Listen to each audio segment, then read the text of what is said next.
I'm Judea Murray, and here on A Positive Note, we highlight the most heartwarming stories from all around our tri-state that move and inspire us, siblings. The definition that comprises love, strife, competition, and forever friends. Motivational speaker Byron Pulsifer said that one. And if you have brothers or sisters, you know that it couldn't be any more true. These two, who go by Mike and Nick Fio, are the benevolent brothers from Brooklyn who embody that quote to a T. They took their brotherly bond so much deeper when they became business partners in 2016, and you won't believe where that journey has taken them. The Fiorito boys on a mission to spread hope 40,000 times over, one purple blanket at a time. And it all started with a dream. We quit our job in 2016, very naively, not knowing what the heck we wanted to do. And we went on this entrepreneurial roller coaster. You fast forward 6 months now, it's the middle of winter, and I'm having one of those sleepless nights where I'm laying in my bed and just thoughts are running through my mind. And all of a sudden, this image of a homeless man that I used to pass on my way into my corporate job every day pops into my head. And I'd always tell myself I was gonna do something to help, but I never did. And for some reason, I have no idea why, his face popped in my head and a little voice whispered, "If not now, when?" And thus, Blankets of Hope was born. Mike and Nick went into their community handing out blankets to the homeless, and their kind need caught on like wildfire. Soon, people were making outrageous donations to the cause, asking them to go out on more missions to help more people. Finally, the two entrepreneurs knew their special calling, spreading cheer for free. And that's when Mike came up with that idea of let's include a handwritten note to go along with every blanket we hang out. Dear friend, we may have no idea what you're going through. We probably never will. But we just want you to know that there are people out there that are thinking about you, people out there who care about you. And most importantly, we just want you to know that we believe in you. With love, Mike and Nick. Snack company Frito-Lay heard about the Fiorito boys from a nomination, and in no time, the two were accepted as a part of the 2020 Lay's Smile campaign. And their smiles don't just come in the form of purple blankets or potato chips. Mike and Nick also run an Instagram account called Kindness News that shares heartwarming photos and videos daily. It's become my favorite page.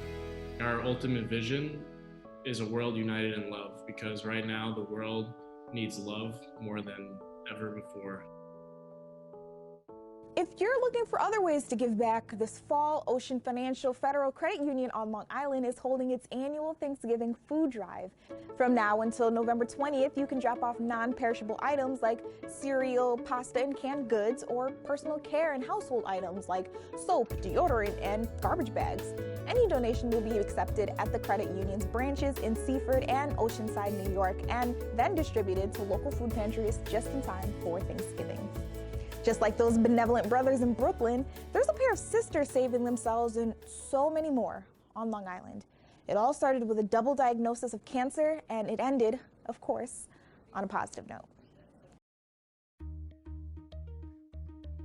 Good morning. We are ready to run. We obviously in the last 2 years have gone through challenging battles. Rick's girls out here ready to run the Long Beach Boardwalk. Can't wait to see where you guys are. We wanted to do something to raise awareness for the cause. And so earlier this month, they ran. 1, 2, 3, tradition! Friends and family uniting for a cause that hits close to home for the Rick sisters from Garden City. 27-year-old Michaela was diagnosed with breast cancer last year. 25-year-old Marguerite battled ovarian cancer 2 years ago. Thankfully, both are now cancer-free and able to give back. I never thought that, well, she would get diagnosed after me, but also that it would all lead to this and have these culminations of the past 2 years with this fundraiser. Their sun-drenched run on the boardwalk raised more than $30,000 for their charity called We Fight Like Girls to raise awareness about cancer and prevention. Michaela and I individually both had cancer, but at the end of the day, it was about our family, it was about our friends, it was about everybody else who was a part of that journey with us. And like every fight, the sisters' goal is to help knock out cancer once and for all. We as a whole can continue to fight and hopefully beat these diseases, and we'll continue to fight even though our fights are over right now, but we'll continue to fight in the future for those who need our help. And the biggest lesson the sisters say they learned in their cancer fight is that they could not have gotten through them without one another. As terrible as it was what we went through, we really got closer as a family and new bonds were created. I was eternally grateful for them.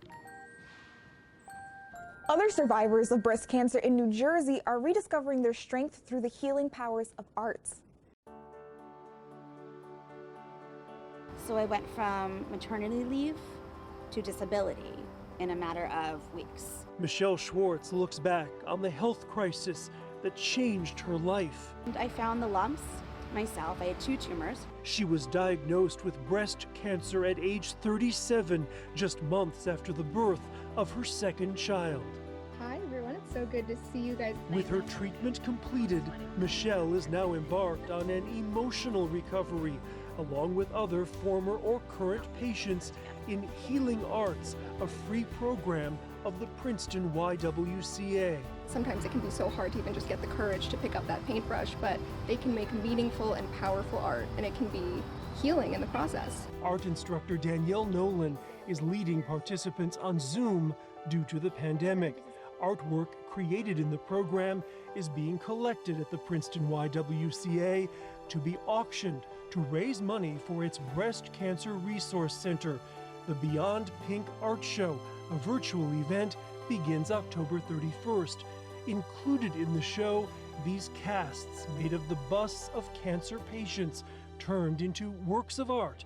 Michelle says making hers following her surgery was empowering. It was just so liberating, and it was so freeing, and it was just such an amazing experience. You know, this is me now, and I'm proud of who I am now.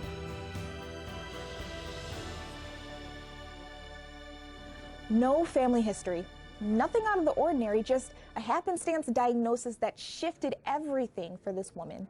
And just when she thought the world turned its back on her, one group's acceptance changed her life forever. This story comes from Long Island. Ultimately, you know, we're the CEO of our bodies. So you need to be in tune with your body. Trish Gauthier was 37 years old, had no family history of breast cancer, and had just passed her annual physical. I walked away just feeling something wasn't right, and I just couldn't put my finger on it. 2 weeks later, she randomly found a lump. After testing, doctors discovered breast cancer and suggested a lumpectomy. But Trish chose a more aggressive route, a double mastectomy. I felt like, let's annihilate it. Let's not leave anything to chance. My surgeon on the operating table found a second cancer in a completely different part of my body that didn't come up on any pre-operation imaging. Trish, the mother of twin boys who works as a visiting nurse, says she barely remembers the next year. It's like a period of my life that is a blur to me because I was just in survival mode. She says growing up in Hempstead in the West Indian culture, it wasn't acceptable to share your health issues publicly. Trish says she literally Googled young breast cancer survivor New York. That's how she found a group called The Breasties that she now works with. And she found so many more women to talk to without even trying. Trish says she was driving to the supermarket one day and literally happened upon Hewlett House. She knocked on the door and found herself a family of support. Here, she says she shares stories with other survivors, gives and gets advice, doles out encouragement, and works with women who are newly diagnosed. It's a marvelous feeling. It's part of my healing. I call it my Trish 2.0 life. I am so pleased with who I am now.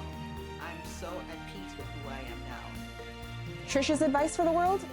Advocate for yourself. Ask for help when you need it, and share your story if you want to. That's exactly what this athletic superstar who grew up in Westchester is doing for a group of kids in Connecticut.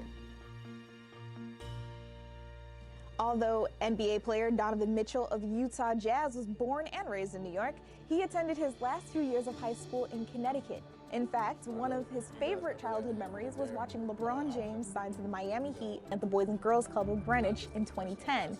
Recently, he returned to that very same club to chat with local kids about healthy living, staying active, and making the most of their education. I think it's something that I would love for kids, especially going through the time we're in now, just for them to take back and take something that I said. You know, I spoke a lot and they asked a lot of great questions, but just take back one thing that I said.